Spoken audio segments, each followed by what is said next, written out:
putting the rectangular section in another way. So our intention is to find out the maximum shear stress. Please visualize over here on this tabletop. Now this is a rectangular section, specifically square section. We know the variation of shear stress distribution diagram is like this. Maximum is at the neutral axis, but we are changing the location, we are changing the another way of putting of this rectangular section. We are putting like this, and by putting like this, the variation of diagram changes. There will be a certain value we can find out, but we do not know the maximum is where. So now maximum may be taken place at or this place, maybe at this place, we do not know. So right now our intention is to find out the location at which the maximum shear is taking place and the value itself both. So now let us come to the point over here in this determination of maximum shear stress. It is to note that the maximum shear stress is obtained by differentiating the equation, basic equation 1 with respect to x. Our basic equation 1 is over here. This equation number 1, tau is equal to 4f divided by b raised to 4 into x bracket 3b minus 4x. Here x we have to take care from the top of the fiber. So now we are differentiating in terms of the x with respect to x and equated with 0. So d by dx of 4f by b raised to 4x bracket 3b minus 4x, which is equated with 0. Now the term in this case, if we take x in this bracket, it comes to be d by dx bracket 4f by b raised to 4 bracket 3bx minus 4x square, which is equated with 0. 4f by b raised to 4, which comes out of the bracket, which is the constant of integration, not integration, it's the constant term which comes out of this over here. So now d by dx of x, it's simple one, so 3b minus 4x square, it comes to be 8x, which is equal to 0. Now two different parameter is there, this is a and this is b. A into b is equal to 0, that is either a is equal to 0 or either b is equal to 0. Now here the term a, 4f by b raised to 4, which is some value constant term which is never to be 0, because F is a shear force, B is the one of the width available of the diagonal, and that answer is never to be 0. So only the answer product is 0, means this term, the bracketed term is 0, that is 3b minus 8x is equal to 0. So 3b is equal to 8x, and we can achieve x is equal to 3 by 8 into b. It means that when the value x is equal to 3 by 8 into b, at that particular place the maximum shear stress which we can achieve. It means that at the neutral axis we do not have maximum shear stress. It is an another place, it is an another location that we can got the maximum shear stress. And our intention is to find out now the maximum shear stress by placing the value x is equal to 3b by 8 in equation number 1. As we know that the equation number 1 is equal to tau is equal to 4f by b raised to 4 into x bracket 3b minus 4x. We have to put the value x is equal to 3b by 8 in this simple equation. So by placing the value over here, 4f by b raised to 4 into bracket 3b by 8 bracket 3b minus 4 into 3b by 8, and by simplifying this we can got the answer tau is equal to 9f divided by 4b square. This is the maximum value of shear stress taking place at a distance x is equal to 3b by 8, where x is the distance from the top extreme fiber. So now please refer the stress distribution diagram, because the simple equation, please refer 4f by b raised to 4 x minus 3b minus 4x. It shows x square term, parabolic variation, and that parabolic variation which will be visualized over here in the figure. Please refer. Here the value is lesser at neutral axis, but there is some maximum value tau max which is taken care at distance of 3b by 8 from the top fiber and the bottom fiber. So you just see, by altering the way of putting the section, the stress distribution diagram changes. Because for a rectangular section, it is a very simple parabolic nature distribution diagram. So if you are referring over here on this tabletop, please visualize over here. If I am putting the same rectangular section over here, the variation is like this. But if I am just placing the section like this, the distribution diagram is like this. Here the maximum shear stress occurs at the neutral axis. Here the maximum shear stress taken care at other location than the neutral axis, specifically 3b by 8. I wish you have understood the fundamental, and with this we are going ahead with the next typical problem. Refer the data.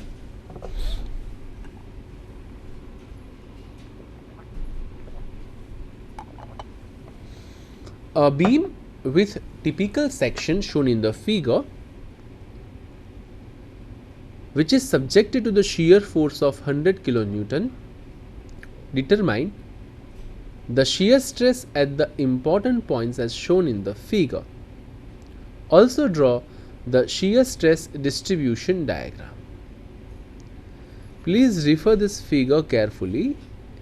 In this figure, from the rectangular section, the size of 150 mm by 125 mm, in which two semicircles has been cutted down from the sides.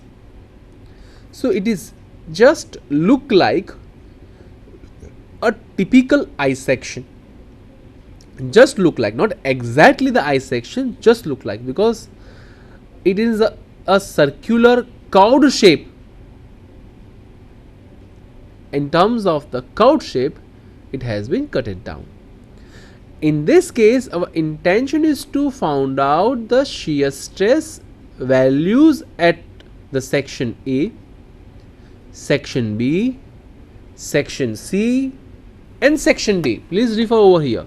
I want to find out the variation at A, at B, at C, and at D. Here, the radius for the semicircle which has been given as 50 for both the semicircle. So remaining central portion available thickness is of 25 mm. So proceed further. In this particular problem, shear force which has been given to us, that is 100 kN, that is multiplied by 10 raised to 3, we can achieve the answer in terms of the Newton. The given section is symmetrical about x and y axis. It is important observation, and hence the neutral axis is at a distance of 125 by 2, that is 62.5 mm from the top, as the given section is symmetrical. If the section is unsymmetrical, our first step is to find out the CG or centroid of the section. Now, next step. Intention is to find the moment of inertia of the given section about neutral axis. Now, as the given section is symmetrical, we can find out by taking the two different sections. First, by taking a whole rectangle minus the subtractions of the two semicircle moment of inertia. How? Let us understood over here.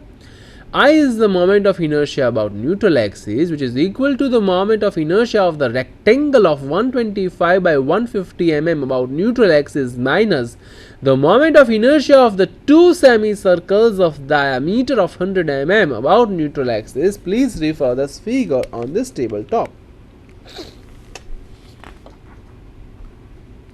And this is the given section to us.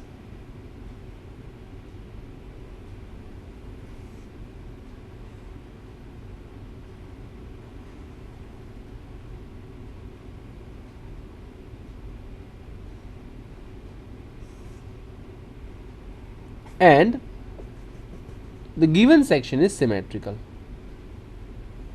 So what we will do, we will find it out the whole moment of inertia of this rectangle minus we are subtracting two semicircles. We are cut it down two semicircles. So final answer is of remaining the given section moment of inertia. So, as we know the moment of inertia of rectangle, we know the moment of inertia of the semicircle about neutral axis. Proceed further for that one. So, moment of inertia of the section about neutral axis equal to, for the rectangle, 1 by 12 BD cube. So, if we are referring the figure, this is B, this is D cube. So, we can achieve over here 1 by 12 into 125 into 150 cube minus twice, because the two semicircles we have to cut it down, minus pi by 64 d raised to 4 is the moment of inertia of a whole circle about neutral axis. But here we have taken care of semicircle. So, half of pi by 64 d raised to 4, this is the moment of inertia of one semicircle about neutral axis. Multiply by 2 because of the two semicircle. We can got a moment of inertia for a full section as 3.025 multiplied by 10 raised to 4 millimeter raised to 4. That is the moment of inertia for a given section. It is important to note over here that we can use taking this two simple section. First section is a rectangular section minus twice the semicircular section. We can adopt this formula because the CG of the section and the CG of the given sections are coincides. If this thing cannot done, then we cannot use this one. We cannot use this simple formula. We have to go for parallel axis theorem. Please remember this point very well. If you do not understood, please take care on this tabletop. Now, we have used the full rectangle minus twice the moment of inertia of semicircle because this is the CG. This is the CG of section full. Means this section line passes through the CG of the section, specifically this XX is passing through the CG, and the CG of semicircle is over here. So this CG and this CG lies on the same plane. Similarly, for rectangle CG is also over here. So the rectangle CG and this XX lies on the same line, and hence we can use 1 by 12 BD cube. Hence we can use pi by 64 d raised to 4, half of that. We can use this two formula because all the three CGs, the CG for this one section, CG for the rectangle and CG for the semicircle lies on the XX line. If any of the CG point are deviating, we have to change the formula. Hence, let us we are going ahead. Hence, we can use this easier formula. So now come over here.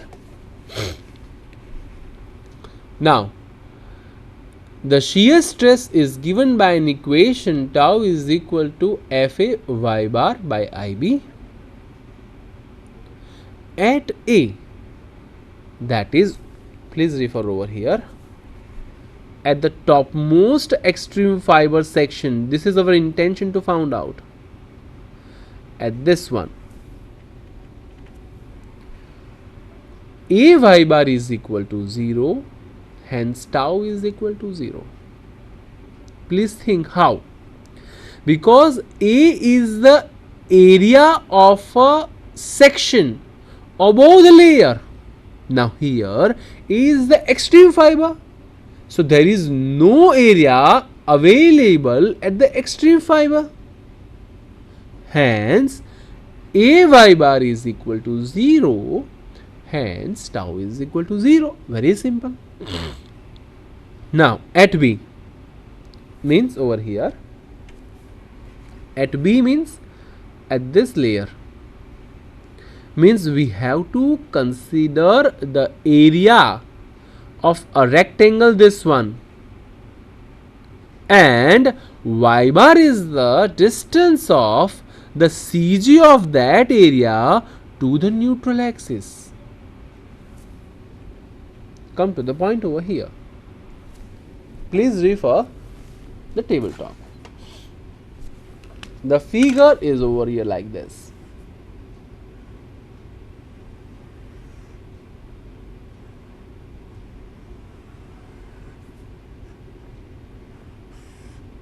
This is our figure.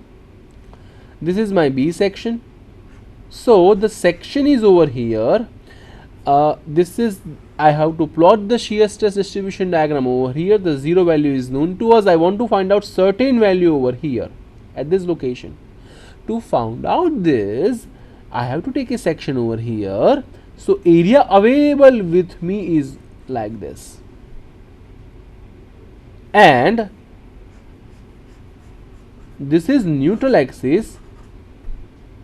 So this is the CG and this is y bar.